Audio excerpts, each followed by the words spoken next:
एक बार महाप्रभु जगन्नाथ जी ने अपने भक्त एवं प्रिय सखा रघुदास जी से कहा कि मुझे राजा के बगीचे से चोरी करके पका हुआ कटहल खाना है। जगन्नाथ जी के इच्छा को देखते हुए रघुदास तुरंत तैयार हो गए एवं दोनों एक दूसरे का हाथ पकड़कर कटहल का चोरी करने के लिए निकल पड़े। रात के अंधकार में जब वे दोनों राजा के बगीचे में पहुंचे तो जगन्नाथ जी ने रघु से कहा कि तुम पेड़ पर चढ़ जाओ और एक अच्छा वाला पका हुआ कटहल देखकर नीचे फेंक दो, मैं उसे पकड़ लूंगा, फिर दोनों यहाँ से भाग जाएंगे। रघुदास जी ने अपने सखा का आदेश पालन करते हुए पेड़ पर चढ़ गए। कटहल भी तोड़ दिया, पर जब उन्होंने उसे नीचे फेंका तो जगन्नाथ वहां से गायब हो चुके थे। जैसे ही वो बड़ा सा कटहल जमीन पर गिरा, उसके आवाज से बगीचे में तैनात सुरक्षा कर्मी सक्रिय हो गए एवं सीधे साधे सरल भक्त रघुदास जी को पकड़ कर ले गए।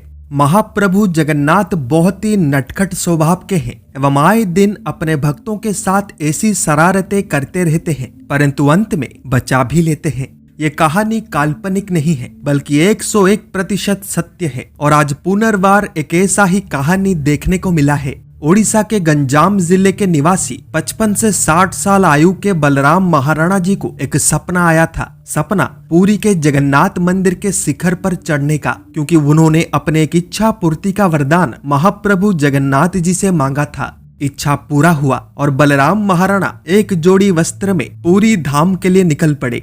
2 दिनों तक मुख्य मंदिर के नीचे खड़े होकर उन सेवकों को देखने लगे जो प्रतिदिन संध्या के समय मंदिर के शिखर तक चढ़ाई चढ़कर नीलचक्र पर लगे ध्वजा को बदलते हैं। जैसे ही उन्हें थोड़ा बहुत साहस हुआ, उन्होंने तुरंत ही मंदिर के ऊपर चढ़ने का प्रयास किया, पर समय रहते सेवक एवं सुरक्षा कर्मियों ने उन्हें रोक दिया और समझा बुझाकर छोड़ भी दिया, क्योंकि वे एक वृद्ध व्यक्ति थे। परंतु बलराम महाराणा जी ने ठान ही लिया था कि मुझे कैसे भी करके मंदिर के ऊपर चढ़ना ही है। तारीख था 11 सितंबर 2024। बलराम महाराणा जी ने पुनर्वार मंदिर के ऊपर चढ़ने का प्रयास किया और इतने कुशलता के साथ इतने तीव्र गति से चढ़ने लगे कि उन्हें कोई भी पकड़ नहीं पाया। 214 फीट ऊंचे जगन्नाथ मंदिर के शिखर पर पहुंचकर वो आनंद में झूम उठे और हाथ हिलाकर जोर जोर से जय जगन्नाथ का नारा लगाने लगे। जब मन भर गया तो जैसे आए थे वैसे ही नीचे उतर गए, परंतु पुलिस ने उन्हें पकड़ लिया और घसीटते हुए थाने में ले गए,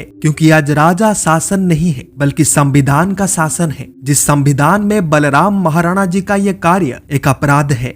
जगन्नाथ मंदिर के ऊपर चढ़ना लगभग असंभव है और इस चढ़ाई को केवल एक ही सेवक परिवार चढ़ सकता है, जो कि पीढ़ी दर पीढ़ी पिछले हजारों वर्षों से ये कार्य करता आ रहा है। परंतु प्रश्न है कि एक वृद्ध व्यक्ति जो ठीक से सीधे खड़े भी नहीं हो पाते, बिना किसी सहायता के, बिना किसी ट्रेनिंग के, आखिर 214 फीट के ऊंचाई तक कैसे चढ़ गए।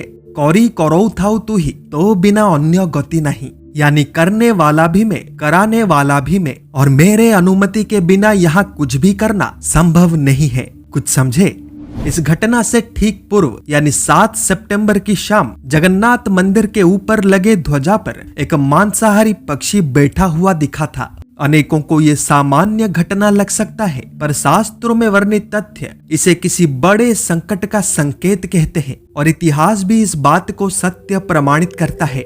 भविष्य मालिका के अनेकों ग्रंथों में, जैसे कि जायफुल मालिका, महागुप्त पद्मकल्प, चुंबक मालिका इत्यादि में साफ साफ अक्षरों में कहा गया है कि यदि जगन्नाथ मंदिर के शिखर पर कोई मांसाहारी पक्षी जैसे कि चील, बाज या गिद्ध बैठता है तो समझ जाना कि देश दुनिया पर कोई बड़ा संकट आने वाला है। इसके विषय में मैंने एपिसोड 1225 में विस्तार से चर्चा किया है। यदि नहीं देखे हैं तो अवश्य देख लीजिएगा। कलयुग के धाम में इन अजीबो गरीब घटनाओं का क्रम यहीं पर समाप्त नहीं होता, बल्कि इन सब के बाद एक ऐसा घटना भी हुआ है जिसके कारण अनेकों भक्तों के भावनाओं को ठेस पहुंचा है। मंदिर प्रशासन ने अपने जांच में यह पाया है कि सेवायत पवित्र महाप्रसाद को पारंपरिक मिट्टी के बर्तनों में ना बनाकर लोहे के बर्तनों में बना रहे हैं, जो कि मंदिर के नियमों के विरुद्ध है। तुरंत कार्रवाई करते हुए प्रशासन ने इस पर प्रतिबंध लगा दिया है और इससे संबंधित सेवकों को नोटिस भी जारी हो चुका है।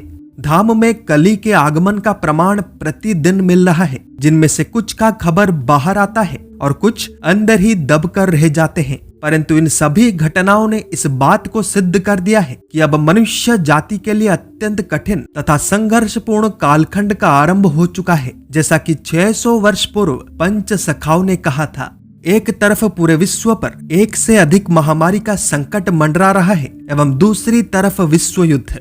एक तरफ खाद्य संकट चिंता का कारण बना हुआ है एवं दूसरी तरफ आर्थिक मंदी और बाकी का बचा कुचा कार्य प्राकृतिक आपदाएं पूरा कर रहे हैं। महाप्रभु जगन्नाथ हमें यही बात बताने का प्रयास कर रहे हैं कि हे मनुष्य, सुधर जा, नहीं तो आगे सुधरने का अवसर भी नहीं मिलेगा। इस जीवन के महत्व को समझ जा, नहीं तो सदा के लिए इस माया के चक्रव्यूह में फंस कर रह जाओगे। पर मनुष्य इन सब को सुनना तो छोड़िए और अधिक पाप करने में लगे हैं। तारीख लिख कर रख लीजिए, 17 से 18 सितंबर के बीच साल का दूसरा चंद्र ग्रहण लगने जा रहा है, जिसके प्रभाव से अमेरिका, यूरोप एवं अफ्रीका में बड़े स्तर पर तबाही होने वाला है। ये तबाही आतंकी हमले के कारण हो सकता है, युद्ध के कारण हो सकता है, महामारी के कारण हो सकता है या प्राकृतिक आपदाओं के कारण भी हो सकता है, पर होगा अवश्य। और जो भी होगा बहुत ही बड़े स्तर पर होगा।